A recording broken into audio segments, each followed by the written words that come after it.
In 1993, Harold enters his basement and takes Polaroid pictures of the many creepy things he keeps there.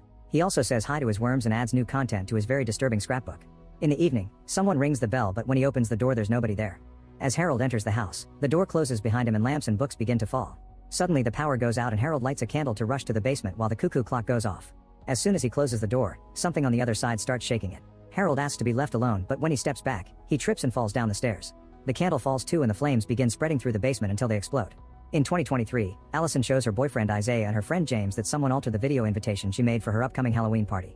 Meanwhile, Nathan arrives at Harold's old house, which is being renovated. After startling Isaiah's father and builder Ben, Nathan explains he's inherited the house. When he says he wants to check out the basement, Ben informs him that the door is stuck. Nathan tries to pry the door open but ends up injuring his hand instead. While Ben takes him to another room to get stitches, Nathan's blood moves like a worm and enters the keyhole, finally opening the basement door. The next day during an important test, the principal's daughter Margot carefully leans away from her desk to let Isaiah copy the answers. After class, Allison tells them that her harasser sent the video invitation to her parents, who made her delete it to cancel if they just need a new venue. That night, Isaiah, James, and Allison go to Harold's house. Since Ben always uses the same code at work, Isaiah can open the lock and they easily get inside. The friends try on their costumes and some lights, only for the power to go out. At that moment the basement door opens and the group is startled by a voice, but it's only Margot at the front door. After explaining he invited her, Isaiah goes to the basement to look for the fuse box. As he looks around he's startled by a face, but it turns out to be just a mask. When Isaiah picks up Harold's camera, the basement door slams closed. The other teens panic but can't open it. Suddenly the door opens again and pushes James, causing him to hit his head against the cuckoo clock. The door closes again and the trio worries about the weird noises, gasping when something comes out. It's just Isaiah, who takes a picture with the old camera. At that moment the power comes back, however Isaiah admits he never found the fuse box. Moments later the party is in full swing. Lucas shows Margot some strange worms he found around and eats one. Allison is angry that Isaiah invited Margot and storms off. At that moment Nathan finally shows up and kicks them all out, threatening to call the cops if they don't leave. All the teens run away and some of them take a shortcut through the forest. Isaiah can't find Allison and tries calling her, but Allison is lost and asks a stranger in the shadows for directions, but there's no answer. Allison walks in the opposite direction only to find the stranger again, who starts chasing her. Near the house, Isaiah hears Allison scream and goes looking for her. In the forest Allison bumps against the figure, who turns out to be Harold. His body suddenly starts burning down and Allison steps back, only to trip and roll down the hill. At that moment Isaiah finds her and helps her go home, but he doesn't see Harold. The next day at school Nathan enters the cafeteria to return Isaiah's bag and announces he's the new English teacher. Isaiah gets nervous but Nathan tells him they can start over and forget about the party. Afterward Isaiah finds two pictures in his bag, one of scared Allison, and one of scared Margot. Meanwhile Margot is using the vending machine when she sees Harold in the hallway. The machine changes the snack choice and Margot eats it without checking while all the students leave their classrooms, causing her to lose sight of Harold. Suddenly Margot starts having an allergic reaction and Isaiah arrives just in time to take an EpiPen from her bag and inject her to save her. After the nurse arrives, Isaiah looks at the picture again and realizes it matches Margot. A terrified Isaiah runs to show the pictures to James, telling him that the camera is haunted. James doesn't believe it and takes a picture of his friend to prove it's harmless, but leaves without looking at the picture. He sees himself in his uniform with a wound on his arm. Later Isaiah tries showing the picture to Margot, but the image disappears. He's convinced Margot and Allison were attacked by the curse and he's next. Margot is tired of Isaiah always talking about himself and leaves. A furious Isaiah goes home and smashes the camera before lighting it on fire. In the evening Isaiah's team is having a wonderful match. However, during halftime Isaiah opens his locker and finds the camera. Getting scared, he asks his teammates to protect him. When the match continues, Isaiah hesitates to play and is shocked to see a player transforming into Harold. When he asks the referee for time, he discovers the man has also become Harold. The field catches on fire but nobody seems to notice except for Isaiah and Lucas' mother Nora. The hallucination makes Isaiah think the ball is melting in his hands while the crowd is confused to watch him stand there doing nothing. Soon Isaiah thinks all the players have become monsters and are chasing him, so he finally starts to run. Nora screams they should stop the game but she's ignored. During the chase Isaiah falls to the ground and thinks the monsters are going to eat him, but the hallucination finally ends and he sees it's just his family and friends. His arm is broken so they take him to the hospital, where he learns recovery will take from around 8 months. This means he'll miss the scholarship window. At that moment Nora shows up. She thinks he's come back to make them pay for what they did to him by attacking their children. When Isaiah is released, Margot visits him to apologize for the other day. She asks him what he saw on the field but Isaiah tells her to stay out of this. At Harold's house, the fireplace goes off and Nathan hears a door opening. Harold appears nearby and becomes smoke to enter Nathan's mouth, possessing him. Going back to the day of the party, Isabella spends her morning using a troll account to insult her classmates online. When she goes to school, she tries talking to a few people but even teachers ignore her. Lucas bumps into her while skating downstairs, saying he didn't even notice her. Tired of being treated like this, Isabella uses her troll account to insult people online again. Allison also crashes against her and doesn't apologize, so when Isabella overhears her talking about a party, she sends the invitation to Allison's parents. Later at home Isabella sees a post on social media announcing the party has been moved and her brother Alan convinces her to go. During the party, she hears someone calling her from the basement. She goes downstairs and finds the mask, which tells her she deserves to be seen so she should put it on. Isabella does so and returns to the party feeling more confident. Everyone turns around to look at her and she even dares to get close to Isaiah. After the party, Isabella goes home and panics when she can't take off the mask. Do it after some pulling but doesn't notice that the mask changed its expression. The Monday after the big game, Isabella is getting ready for school and the mask tells her to take it. Nathan finally wakes up after being asleep the whole weekend and blames it on the alcohol. He also has trouble walking. When he realizes it's Monday, he rushes to the school. In the corridors, he keeps crashing and falling because Harold wants control of his limbs. He tries hiding in the bathroom and sees Harold in the mirror asking him to find someone. Then Harold takes control of the body. Meanwhile, Isaiah asks Isabella for her recording of the match. While Isaiah watches the game for clues, Isabella hears a commotion outside and rushes to find Lucas climbing the bleachers. He ignores her warnings as he jumps to hold on to her drone and ends up crashing on the ground. Afterward, Principal Cullen makes Lucas apologize to Isabella and the mask tells her he's a liar. Lucas offers to give them $5 a week until the drone's paid for, but the mask convinces Isabella not to accept the offer. She points out the drone is expensive and he'll never make that much money before getting aggressive and throwing some insults. When Cullen tries to calm things down, Isabella tells him off too. At that moment, she snaps out of it and apologizes for her attitude. She accepts the $5 a week and storms off. Since Isaiah doesn't find anything weird in the video, he goes to the changing room to find the camera. He's startled by Nathan blowing a whistle and claiming he's practicing to be a referee. He asks Isaiah a bunch of questions about Ben while acting very strangely. At the cafe, Nora can't stop thinking about the incident during the big game. Nathan comes in and while making his order, Nora learns he's living in Harold's house. When Nora turns around, Nathan disappears from behind the counter and reappears next to her, claiming he's just grabbing his food. That night, Nora tries talking to Isaiah, but Ben interrupts them and sends Isaiah to his room. Nora tells Ben that Harold's ghost broke Isaiah's arm, but Ben doesn't believe her and sends her away. At that moment, Margot walks by, so Nora gives her a picture of Harold and asks her to check if Isaiah recognizes him. Minutes later, Margot shows the photo to Isaiah, who recognizes the boy from the field and finally tells his friend what he saw. Margot explains she did some research and confirms that's Harold, the boy that died in the house fire. This means Nora knows something. Meanwhile, Isabella's grounded for taking her father's drone without permission. Alan shows Isabella that Lucas has uploaded a video of his drone trick and the mask keeps offering his help in whispers only she can hear. Outside the cafe, Lucas is practicing his skating tricks and falls. Isabella shows up wearing the mask to throw the skateboard at him, making him fall again. Lucas grabs the skateboard to defend himself, but Isabella breaks it and starts. Then she throws Lucas against some trash cans before the mask takes over her head to become a full goblin. Suddenly, the creature is hit by Isaiah and Margot, so it runs away. In the middle of the night, Alan hears some noises and goes downstairs to find the goblin trashing the kitchen. He grabs the phone to call his sister for help, only to hear the phone ringing in the goblin's pocket. When he says Isabella's name, the goblin hears him and starts chasing him, so Alan hides in the playhouse outside. The goblin searches the area to no avail and Alan thinks he's safe, but then the creature breaks the window to try to grab him. Alan keeps begging his sister for mercy and using her name, allowing her to fight against the goblin magic and finally remove the mask. The siblings share a hug and go to the river to throw the mask into the water. After they're gone, Nathan shows up to look at the same spot. The next day, Ben gathers the other parents so they can have a talk with Nora, who insists Harold is back and he's coming after their kids. However, nobody believes her. Meanwhile, Isabella plays pool with James and accidentally hits him with a ball, causing him to explode like a slime. The story then shows the night of the party again. After hitting his head against the cuckoo clock, James keeps feeling pain, but he refuses to go to the hospital. During the party, he tries flirting with Sam, but it doesn't go well, so he decides to leave. When he crosses the door, he back to the moment he hits his head. He can predict what his friends are about to say and concludes he's in a time loop, but the others don't believe him. James tries leaving the house through every door and every window, but he's always sent back to the same moment. Eventually, he gives up and sits to accept his fate. He's approached by Sam, who offers some comforting words. This time, James asks him about his favorite soccer team and searches for information online before time restarts. During the next loop, James impresses Sam with his soccer knowledge and they end up kissing. Sam invites him to go somewhere more private, but before leaving, James stops the cuckoo clock. On his way out, he's happy to notice there's no force field and time keeps passing normally. The next morning, James is grabbing breakfast when he's suddenly surrounded by dozens of copies of himself. It turns out that every time he used the portal, a clone was born. When James tries to run away, the copies cover his head with a bag and drag him to the old mine. At school, a clone tells Allison that there may be something between Isaiah and Margot. Then he misses a date with Sam, which triggers a fight. Later during the pool match, Isabella screams at the goo explosion and all the adults rush in to check on them. Isabella tells them James exploded, but another clone has appeared on the same spot and pretends the goo was a prank. A terrified Isabella says this isn't James and gets ready to defend herself. That night, Isabella sees a clone in her garden asking her to keep the secret. The next day after class, Isaiah and Margot call James out for not returning their texts. They try to tell him about the goblin and the camera, but clone James pretends he doesn't believe them and says Isaiah invented the camera story to cover he's bad at football. Suddenly, this James explodes like slime because Isabella hits him with a bat. Afterward, the three teens share their stories and Isabella even confesses she was the goblin. Since both the camera and the mask came from Harold's house, they think that what's happening to James is connected to that place too. Meanwhile, the real James wakes up in a dark pit and finds some abandoned tools. He moves some pieces of wood to create a ladder, but when he tries to climb it, it crumbles and he falls. At Harold's house, Nathan is tidying up while dancing to some music. It's revealed he's retrieved the mask and that he eats worms for breakfast. When the CD starts skipping, he destroys the music player with a stick. At that moment, Colin rings the bell because he's heard some ruckus, but Nathan swears he's fine and invites him in. They discuss the kids that broke in to throw that party and Nathan uses the chance to ask more questions about their parents. Isabella, Margot, and Isaiah wait outside James' house until a clone comes out and they follow him to the mine. They also follow him into the tunnel only for the clone to turn around and announce it's a trap after them, so the trio runs to the entrance, where a bunch of clones are waiting. Another James appears behind them claiming to be the real one to guide them into another room, where one more James shows up to tell them their guide is also a clone.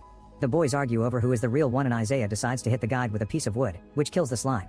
However, the other James admits he isn't real either before more clones show up. The trio tries to run away but Isaiah is captured with a bag and thrown into the pit.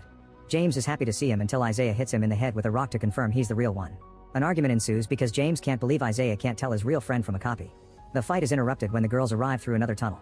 Now the friends can escape together, but as they run out a door closes and splits the group again. 6 clones immediately surround them so Isaiah and James work together like the old times and fight the copies, making them explode one by one. Afterward the 4 friends go to the cafe to feed James. Margot calls her mother Sarah to ask if she knows anything about Harold. Sarah tells her not to talk to anyone about that and hangs up. Meanwhile Nathan is in the basement crossing off pictures on the old notebook. At that moment another clone brings him a mysterious suitcase, but when Nathan opens it he sees it's empty. A furious Nathan then destroys the James copy. The next morning Nora feels guilty for getting naughty with a married man. In the meantime Lucas wants to make a special trick with a bike to honor his father's memory, but in the end he doesn't dare to. When he returns home, he leaves the bike in the garage and finds a weird toy eye. On his way out he sees Colin dropping Nora off and kissing her, so he records them. At school Colin calls Nathan to his office because he's taken too many sick days off. Nathan tells him a friend of his has been missing for a while and blames his behavior on his bad mental state. On his way back to the classroom, Nathan notices Lucas using the toy eyeball as a keychain and tries to grab it, but Lucas dodges him and rushes to class. The reflection of the vending machine shows Harold controlling Nathan. After school Lucas invites Margot to his house and shows her the video of their parents kissing. Margot gets really upset so Lucas shows her all the worms he's brought from Harold's house. When he tries to eat one, the worm enters his nose and he almost chokes, but he makes an effort until he swallows it anyway. That night the worms escape from the tank and enter Lucas' body through every available hole. The next morning Lucas grabs his daily breakfast burrito but today he can't stand the taste. Instead he ends up eating trash from the cafe's bins. At school, Lucas is accidentally pushed down the stairs by 3 boys. However he quickly recovers without any pain or wounds at all. Afterward he smashed, but he still doesn't feel any pain as his broken bones heal themselves. This is noticed by Nathan watching him from behind a door. Meanwhile Allison refuses to talk about what happened in the forest and argues with Isaiah over Margot again. She refuses to listen and goes to talk to Colin instead. On his way back Isaiah sees Lucas pushing his bike through the halls. The group discusses Lucas' weird behavior and Margot remembers the worms, which could be considered another weird item from Harold's house. Their conversation is interrupted when Colin calls Margot to his office. It turns out Allison told him about Isaiah using his daughter to cheat so now he tries to scold her. Margot says she learned it from her father and reveals she knows about his affair. At that moment they hear a noise and look out the window to discover Lucas on the roof of the school with his bike. He makes a big jump and lands on top of Colin's car, wrecking it. When Colin tries to scold him, Lucas asks him to stop seeing his mom. When Lucas tries to leave, Margot follows him and notices he has a dislocated shoulder, however Lucas just pops it back. Now Margot can see the worms living under his skin. Before leaving he mentions something about the Booms of Doom. Afterward Margot goes to Nora and tells her everything. Nora recognizes Booms of Doom as the place where her husband died doing a bike trick. They rush to the mountains and stop Lucas before he wants to finish the trick his father couldn't complete. Nora reveals her husband did this dangerous jump knowing he wouldn't make it, which she knows because she found his note. She never told Lucas because she didn't write to ruin the image he had of his father. All these overwhelming feelings cause Lucas to get off the bike and throw up every single worm. While mother and son hug, the worms pile up to create a big monster. Lucas sends the women to the car before jumping on his bike to make the worms chase after him. He rides through the forest and soon reaches the road, where the women are speeding up in the car to dodge an attack as the worms jump out of the water. Eventually the group reaches the sawmill and locks the door, but the worms are sneaking in through the cracks. Lucas tells Margot and Nora to start the chipper while he gets on the bike again to buy time. As the worms chase after Lucas, the women turn on the chipper but it stops working after a machinery piece fails. Nora runs downstairs to fix it only to be knocked down by the monster. Margot runs to reach the chipper and turns it on just in time. The monster hits Lucas, who jumps off his bike before it lands into the chipper.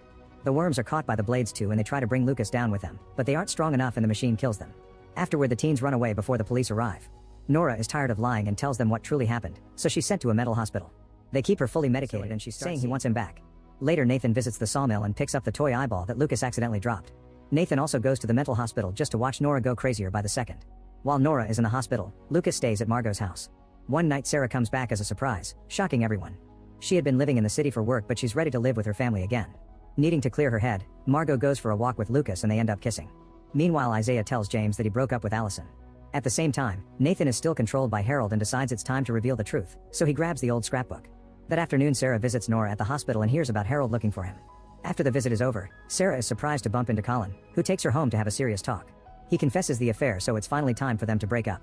A crying Sarah takes a moment to have a breakdown in the car before visiting Nora again to tell her she's not crazy, they're just giving her medicine to make her think so. She advises Nora to stop taking that medicine and swears she believes her. After Sarah leaves a nurse brings Nora her medication, so Nora only pretends to swallow it. At school Nathan gives Margot the scrapbook, saying he randomly found it in the basement and her mother may be interested in it. As Margot looks at parents during their school days and has a vision of Harold taking photos of a young Ben and Sarah. After she snaps out of it, she notices a page that says in the dark room and rushes there. She has another vision showing her that Harold and Sarah used to be friends. Margot gathers her friends at the school stage to show them the scrapbook and the visions. They start to argue about whether it's too dangerous to use it since all the items they got from Harold's house so far have equaled trouble. Lucas thinks it should be Margot's decision, so she opens the scrapbook to have another vision. Young Harold is telling Sarah that he's scared because someone's trying to hurt him but he can't explain how. When Sarah tries to leave, Harold grabs her hand and tries to force her to stay, which terrifies her into running away. Suddenly the Harold in the vision looks at Margot and says she can't leave either. The book's pages move on their own and Margot's friends freak out when they notice her eyes changing. Since Margot won't react to their words, Isabella slaps her but it doesn't work either. They notice the book now shows Harold's house and conclude Margot needs the right location to leave the vision. The group pushes her through the corridors to get to the car. In the vision, a burnt Harold drags Margot to his house to watch the night of the fire. Ben, Sarah, and the other parents appear outside the basement after Harold locks himself up. Suddenly Margot takes Harold's place on the stairs, so the smoke is starting to get her, but at that moment her friends show up in the vision to save her. They all run outside and watch their parents coming out of the house with a mysterious suitcase. Before they can go back to save Harold, the explosion happens. The parents wonder if they should call the police but they agree they would blame for this so they leave with the case. The teens then return to reality and wonder if their parents are killers. Nathan interrupts them to invite them in, promising to tell them everything. When the group goes inside, they notice Nathan has the suitcase so he begins telling the story. In 1925 in New York City, Nathan's grandfather Ephraim is failing to impress the audience with his magic tricks. He decides to buy something new and hears a voice at the store telling him to get an old suitcase. When he gets home, he shows his wife the contents of the suitcase. It's a puppet named Slappy. Inside the toy's clothes he finds a card with 6 weird words that he reads aloud. After Ephraim turns around, Slappy moves on his own. The first time Ephraim acts with Slappy, the audience hates it at first. However, Slappy starts talking with his own voice and insults Ephraim, which makes everyone laugh. The act becomes a success and soon there are big crowds in theaters to watch it. Ephraim's wife says he doesn't spend time with his family anymore, but Ephraim says he chooses Slappy. 35 years later their shows aren't successful and booking a clown as an opening act, but Ephraim refuses. After the man leaves, Slappy orders Ephraim to deal with him. When the owner comes back, Slappy tells Ephraim to use the spell. Ephraim repeats the words from the card and kills the man by transforming him into a puppet. Sometime later Ephraim pays 2 men to steal a coffin that says "Can Do" from a mausoleum. He finds a card inside and reads it, which shows him a vision of a building burning down. Ephraim realizes Slappy has been using him to commit crimes, so he locks him up inside the case. 2 weeks later Ephraim moves to the house and hides the suitcase in a hole in a wall. In 1993 Ephraim dies, so his granddaughter moves in with her husband and her son Harold, who can hear a voice through the basement wall. On Harold's first day of school, his dad gifts him a camera. At school he joins the photography club and meets members Nora and Sarah. Every day he works with them, his crush on Sarah works. One day, Harold is invited to a party by Sarah at Ben's place. Harold is excited about it but in the end he is too shy to go. A frustrated Harold throws an object at the wall and accidentally breaks an old brick, allowing him to find the suitcase. He also finds the card in the puppet's clothes and reads them before leaving, unaware of the puppet's eyes moving. At school Harold tries to join the drama club with his Slappy act, but when Slappy starts talking and insulting, everyone loves it. One afternoon Nora finds Slappy telling Harold that he can't trust Sarah. She storms out to find Sarah and tell her what she saw. The next morning Harold's parents say they heard him talking to his doll all night and want him to leave it at home. Harold snaps and yells at them so his father takes the suitcase from him before sending him to school. Then the couple throws Slappy into the fire, but the puppet won't burn. Harold catches them red-handed and freaks out, so they have to hold him down. Slappy tells him to use the spell, thus Harold repeats the mysterious words, transforming his parents into puppets. During the school talent show, Harold and Slappy try their new act. Slappy starts insulting his friends using all their secrets, so the teacher has to get them off the stage. The friends confront him after the show but Harold just tells them they don't understand the plan that is in motion. After Harold leaves, Nora points out it's the puppet's fault and they agree to steal it. On the night of the fire, the group creates all the distractions that make Harold think something weird is happening. Ben steals Slappy and the puppet insults him as the power goes out. The group tries to get Harold out of the basement but the door is stuck and the smoke is starting to come out, so they have to leave the house. Outside Slappy forces the suitcase open and tells them it's not over. Ben immediately breaks it into pieces and locks him in the suitcase again, so they agree to bury him and never talk about this again. In the present the teens ask Nathan how he knows all this and his body changes to reveal he's Harold possessing Nathan. Suddenly he disappears and the group runs to the door, which is locked. Isaiah and Lucas force it open only to find an empty abyss on the other side. It turns out the real teens are sitting on the couch with black eyes because they're trapped in the scrapbook. Nathan is using their phones to text their parents saying they'll spend the night at a friend's house. At the mental hospital Nora goes to see Victoria, who is the boss here and Isabella's mother. Nora reveals she hasn't taken the medicine and her mind is clear now, so they can't keep her locked up any longer without her consent. After Nora leaves, Victoria texts someone to tell them about it. In the elevator Nora finds Nathan and notices Harold's reflection on the doors. He demands to know where Slappy is, but at that moment the elevator stops on another floor and Nora runs away. Later at home Nora searches the bag where she keeps Slappy. Colin finds her and wants to hang out but Nora leaves alone in her car, unaware someone is following her. Feeling confused, Colin goes to ask Ben for relationship advice and mentions the bag with the doll, which shocks Ben and causes him to rush out of the house. At Harold's house the teens try all the doors and windows to no avail. Suddenly they hear some steps and think it's a monster, so they get ready to defend the real Nathan, who is stuck in the scrapbook as well. At that moment Isabella notices a light coming from under a door. They take a peek and find the same infinite abyss, but this one has a light in the middle. Using some drapes, they make a rope long enough to send Isabella down to reach the light. She's surprised to discover the light is their high school in the 90s and follows the sound of creepy laughter to the stage. The public is all puppets laughing, so a terrified Isabella runs back to the rope. The group starts pulling her out at the same time Harold rips off the school page from the scrapbook, causing the school setting to crumble. As the group keeps on pulling, they accidentally slip and Nathan hits his head against the wall, allowing him to return to his body. Harold quickly catches on and sends him back to the scrapbook, where the drapes are about to break. Thankfully the teenagers are strong enough to save Isabella just in time. Meanwhile Ben and James' mother Eliza go to the old mine. Ben descends into the pit and confirms Slappy is gone. At that moment a James clone appears and drops the rope so Ben can't climb out. Next the clone goes after Eliza and she notices this isn't her real son. When he tries to attack her, Ben appears behind him to stop him, but the clone is stronger and starts choking him. Eliza grabs a piece of wood and hits the fake James on the head, making it explode into slime. In the sketchbook Nathan asks to send him back into his body. After Harold sends him back, the group comes up with a plan. Nathan must recover his body long enough to write their escape on the scrapbook. Nathan gets punched again and discovers he's been following Nora, but when he tries to talk to her Harold stops him and sends him back again. During the next try Nathan manages to grab the scrapbook and Harold fights him for control, so they accidentally throw the scrapbook into a puddle. The house in the book starts melting and the teens are sent to different pages. When they reach the basement, they find Harold's parents trapped there too. Nathan continues to fight Harold over the body and after lots of struggle, Nathan manages to win. He draws an exit on the page and the teenagers can finally leave both the scrapbook and the real house. Unfortunately Nathan is sent back to the illusion when Harold regains control. Eventually Nora makes it to a cabin in the mountains and seals Slappy's mouth with tape to shut him up. When the teens arrive at the mountains too they're shocked to find Nathan's car in the middle of the road and footprints on the snow. Lucas, Isaiah, and Margot follow the footprints while James and Isabella stay in the car. Harold makes it to the cabin and sees Nora leaving, so he starts chasing her.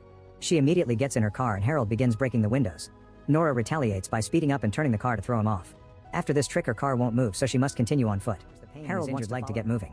The chase continues through the woods and Nora hides behind a tree. When she can't see or hear Harold anymore she tries to leave, only for Harold to jump on her from his hiding spot. He tries to grab the bag so Nora kicks him off to run again. By the road, James and Isabella are surprised to see Eliza arrive with Victoria, Ben, and his wife. They agree to work together and join the search. Minutes later it starts to snow. Nora can hear Lucas calling for her and runs to his side, only to discover it's Harold imitating her son's voice. They fight over the bag again and this time Harold wins it while Nora falls down a ravine. Harold puts back the missing eye and removes the tape so Slappy can be active again. Meanwhile Lucas' team is having trouble moving since the snow makes it hard to see and they don't notice Isaiah is missing until it's too late. He's fallen off the edge of a cliff and is holding on to some roots. Lucas and Margot search for him and find an unconscious Nora instead. The bag is empty and Harold and Slappy aren't anywhere to be seen. At the cliff, Isaiah gathers enough strength to start climbing, only to find Slappy and Harold waiting for him. Harold grabs a rock to kill the teen but Lucas stops him. Nora also comes to remind Harold this isn't who he really is, but Slappy keeps manipulating him with his own sweet words. As the rest of the parents and teens arrive, his parents did and tells him they're waiting in the scrapbook world. Hearing the nickname makes Harold hesitate, so all the adults take the chance to apologize. Slappy tries dismissing them but this time Harold ignores him and rescues Isaiah. Then he throws Slappy into the cliff, which forces Harold's spirit to finally leave Nathan's body. Harold touches Sarah as a final goodbye and his appearance turns normal again. His parents' ghosts appear nearby and welcome him so they can finally move on. Nathan returns to his body and the adults are glad it's finally over. However Slappy is broken but still alive at the bottom of the cliff. 6 months later Nathan decides to write a book about his adventure using fake names. Isaiah's arm is better so he's back on training, and Colin and Nora are now engaged. Lucas is dating Margot, who is worried because Sarah is planning to move back to the city. One day the teens decide to go on a road trip to Seattle. Nathan wants to come along but at that moment he receives a call from New York. A book agent is interested in his book and it may even become a series, but first he needs to change the ending. Nathan happily takes the deal, but now he's stuck in his house trying to think of a better ending.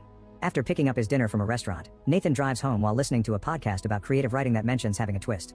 At the same time he sees the mountain signs and he remembers all that happened with Slappy. Nathan grabs a flashlight and searches the area until he finds the puppet pieces. In the morning Nathan returns home and dumps all the pieces on the floor. He takes the car from Slappy's pocket and reads the strange words, but nothing happens. Nathan's ready to give up when suddenly the pieces start moving to reassemble the puppet. As Slappy brings Nathan's embalmed childhood dog back to life, he promises to give Nathan the best ending. In Seattle Margot keeps trying to talk to Lucas about their relationship, since she's considering moving here with her mother. Lucas doesn't want to come with her since he loves their little hometown, meaning they have no choice but to break up. After Lucas decides to go home alone, Margot tries texting him but he ignores her. That night Nathan follows his dog to the forest and notices she's turning demoniac. Then he starts digging to retrieve a coffin that he brings home. Slappy convinces him to open it and take the card hidden inside. Nathan does so and when he reads the spell, he has a vision of a building burning. Suddenly a dark spirit comes out of the puppet and possesses the rotten body in the coffin. The skeleton begins healing his body to be the great magician Kanduo. At that moment Ben enters the house and Kanduo transforms him into a puppet before leaving with the dog. In 1879 Lieutenant Rupert is fighting in a war and gets shot by an enemy soldier. Then an explosion sends him flying into a concealed trail of gunpowder and lights it up to discover a wall covered with spells. A particular one starts glowing so he reads it aloud and his wound immediately heals. 6 years later in New York Rupert has become a famous magician under the name of Kanduo. People think he uses tricks but he actually uses the real spells from the cave. One day he visits Franz the puppeteer and shows off a spell by making a doll move without touching it. Then Kanduo asks Franz to build something for him in exchange for acting in his carnival. A year later, Franz discovers that Kanduo is transforming his audience into puppets for some ritual. It's too late to cancel the deal, so he finishes the puppet that would become Slappy. When he brings it to the magician in a suitcase, Franz begins reciting a spell he took from his friend and Kanduo stabs him to stop him. However, it's too late and the spell takes effect by sealing Kanduo's soul inside Slappy. In the present, Lucas makes it home and is shocked to find his father waiting. He explains he pretended to die because he was with the Witness Protection Program. Nora comes in to confirm the story and Lucas rushes to reunite with his dad. However, this turns out to be Kanduo in disguise, who transforms Lucas into a puppet just like he did with Nora.